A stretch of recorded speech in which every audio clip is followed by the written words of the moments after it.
Arestado ang tatlong katao kabilang na ang isang menor de edad matapos salakayin ng otoridad ang isang drug den sa Agoo, La Union. Yan at iba pang balita sa pagtutok ni Glam Caligdan Dizon. Arestado ang tatlong lalaki, kabilang ang drug den maintainer at 17 anyos na binatilyo matapos i-raid ng PIDEA ang isang drug den sa barangay San Joaquin Norte, Agoo, La Union. Kabuo ang 7 gramo ng hinihinalang shabu ang nasabat na nagkakahalaga ng halos 50,000 pesos. Nakuha rin ng iba't ibang drug paraphernalia.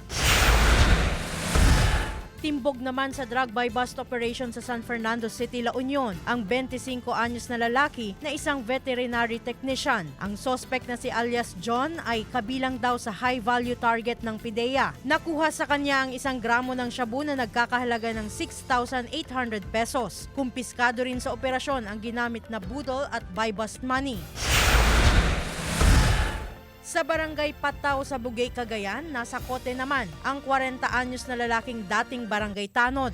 Nahuli ang sospek sa isang bus terminal matapos nitong kunin ang kontrabando na ipinadala bilang kargamento. Sinubukan pa umanong tumakas ng sospek pero kalaunay nahuli rin. Kabuo ang 35 grams ng hinihinalang shabu ang nakuha mula sa sospek na nagkakahalaga ng halos 300,000 pesos. Nahaharap sa kaukulang kaso ang mga naarestong sospek na wala pang pahayag. Glam Caligdan Dizon, One North Central Luzon.